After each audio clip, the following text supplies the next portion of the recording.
So, where do I start? 2010 August. 2010 August.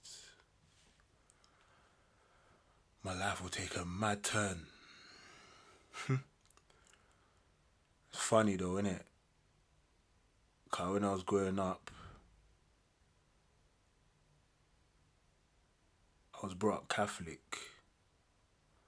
Obviously, I'm Igbo, so Igbo side of Nigeria.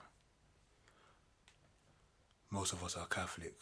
Um, when I was like 6 years old, 7 years old, my mum became a born again Christian. So, yeah, she became obviously there's domination, so let's say she became a Pentecostal, so obviously she started shifting away from the whole Catholic way of doing things. So I would say from like 6 years old, my mum was heavy, like scripture, praying, that sort of thing. Obviously before that we would go to church, like Sunday mass, Catholic church, whatever, but then my mum became heavy in it. But at that age already, my brother was only like 1 year younger than me. We were a bit rebellious, so it was like whenever we would go to church with her, there was a thing they used to call like children's section. Obviously we would be rebellious. We would go for the mad thing, and it's like, yeah, they'll be like, yeah, madam, like we can't. Your children are too rowdy. Like you have to keep them with you. So we would stay in the adult section with her. But then eventually, 3 years later or 2 years, and it was like 9 or 10, we started rebelling even more. We're like, we're not even going with her to church. Kind of got that side from my dad. So yeah, this was when I was young. The reason I mentioned that is because obviously when I said my life changed around in 2010, before 2010, like I said, went church sometimes, knew obviously about the Bible and that because my mum would pray, all that kind of stuff, but I was rebellious, so I didn't really go to church.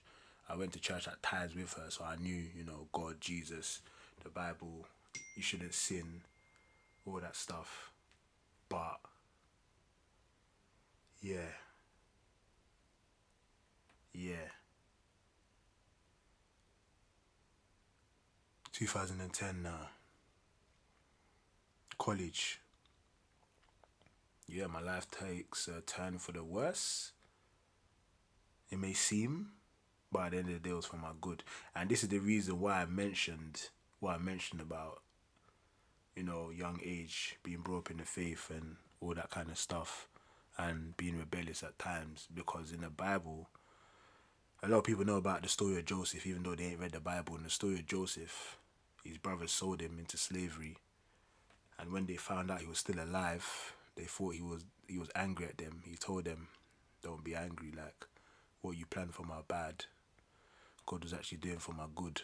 So that's why I say in August my life took a turn for the worse, or you could say the best, because what obviously the devil planned for my bad, God was using it for my good. So 2010, let me tell you the story now. I've been waffling. 2010 now. I left secondary school in 2008. 2010, I'm in college. Obviously, I'm supposed to be second year college now, but because I first year college, '08 to '09, I dropped out. Then I had to start again, '09 to '10, '10 to '11. So, like, summer in that second year, which is the first year of college again, because I repeat in first year, that summer, I had basically failed the first year.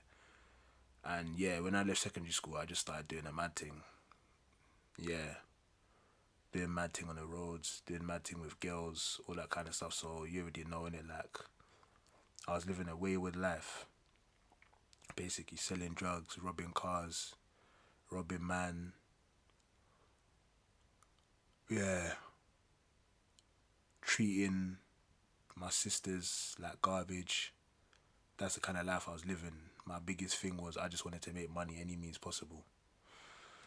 Long story short, um, a robbery or theft went wrong. But I'll tell the story like this.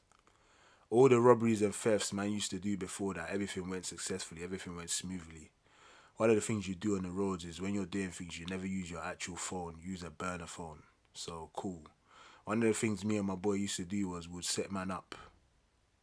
When I say set man up, not honey traps or any of them things there, we would advertise something, sell it for cheap, where we advertise it online, advertise it for cheap, meet the person. When they give us the money, we don't give them the product. We bust out with the money and the product. This fateful day in August 2010, my boy had no credit on his burner phone. He was getting impatient with the person who was going to meet us to obviously buy the thing we were selling. Long story short, we had always branched out. We had always gone to areas to meet people. But this time, my boy was like, yeah, let's let them just come to us. Obviously, we live in the same area, but it's weird. We live in the same borough. Yeah, we live in the same borough. We live in the same borough.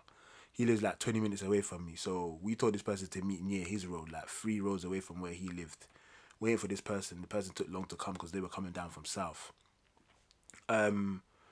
What happened was, like I said, we would normally use burners, but on that day he had no credit, my boy. So man decided to use his contract phone. Everybody had contract them days when BB first came out. Everybody was getting contracts, bro. Because everyone was getting EMA, some entitlement thing that you would get, like, is it £30 every week or every 2 weeks or something? So you were able to pay off a contract for BB. BB contract was probably like £20. Everybody was on BB them times. Blackberries, everyone's on Blackberries. Everybody had the contract phones. All the youths in college were getting contract phones. He decided to use that phone to call my man. He was like, yeah, I'm 10 minutes away. The guy met us. Normally, it would go smoothly. They would give us the peas. We'll take the peas and run off. But this time, the guy was adamant. He came in his car with his girlfriend. He opened the boot. He was like, oh, let me inspect the it was a laptop, basically. So basically what we're doing, we're selling, is it what they call Apple Macs. Obviously, you know how much Apple Macs go for, like 1, 2, 1, 3. We were advertising for like 700. Anybody who sees that fresh thing, they're like, yeah, they're gonna come and buy it. And it wasn't even our Apple Mac. What it was is one of our boys owned it, but because he used to do the dirty himself as well, he would let us use his laptop as well to do dirty at times, innit, when he wasn't doing dirty. So we'd advertise it but not sell it. We'd show it and then take it and the money and bust out. This time, the guy was like, let me see the laptop. He wanted to inspect it. Normally, we'll just flash it. Don't know why my boy gave it to him. He put it in the boot. He looked at it, opened the bag, looked at it. He was like, yeah, everything's nice. Then he closed the bag and he was about to close the boot. He had given us the money already. He was about to close the boot. My boy was like, hold on. Let me get the bag. The guy was like, sorry. Open the boot again. As him and my boy went into the boot to take out the laptop from the bag to separate them to give my boy the bag. My boy's taking everything. Ran. I've ran as well. Crazy. I've ran as well. Yeah. As I've ran as well.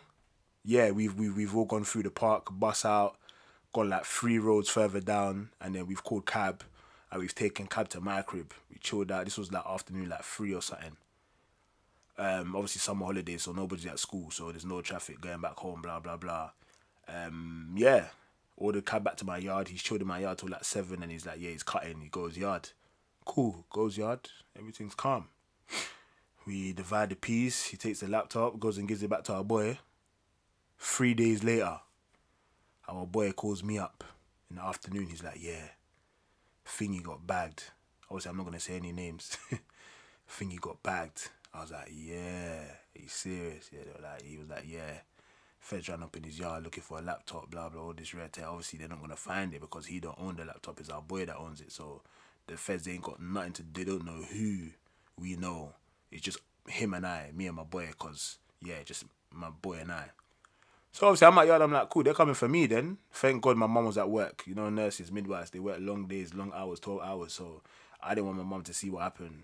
Hours later now, I'm watching something, my brother's upstairs. I just hear banging on the door. My brother looks out the window, he comes down and says, he's like, oh yeah, feds.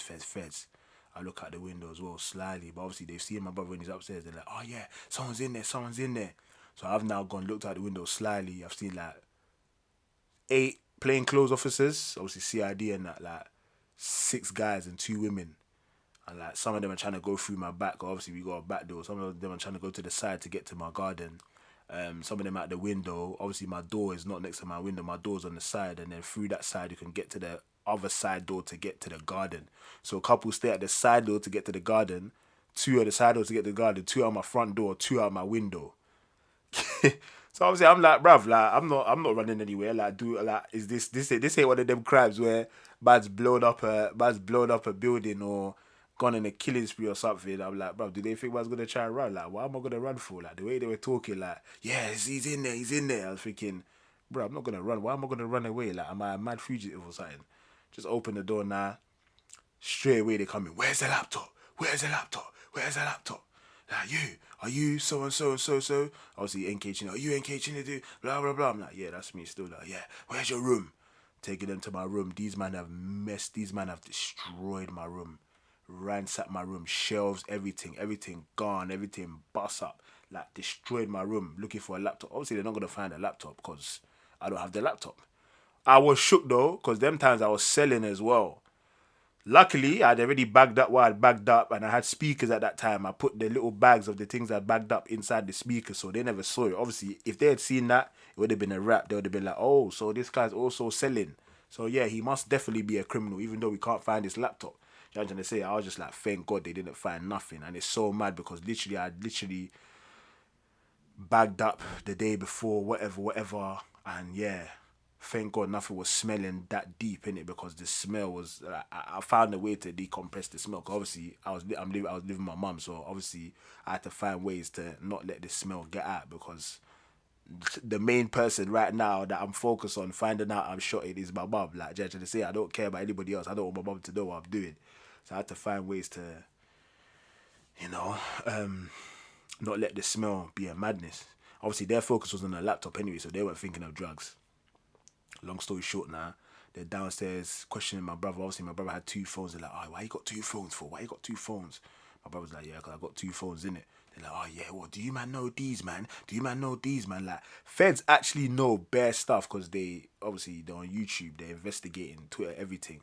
Asking if man is in this gang, do I know man from this gang, saying names of like known gang members. And I'm thinking, raw fam, like, how do these man know these names? Obviously, I know how they know these names, but I don't do the gang thing. So obviously, my brother's like not saying nothing, and then I'm looking at them, I'm smiling, and like, oh yeah, NK Chinadu, you're under arrest for theft with a weapon. I'm like, huh? Theft with a weapon? Listen, that's when the story gets deeper. But that's part one. I'm gonna finish this. I got many more testimonies, but that's part one. I'm gonna leave it there. And I'm gonna come back with the rest of the story.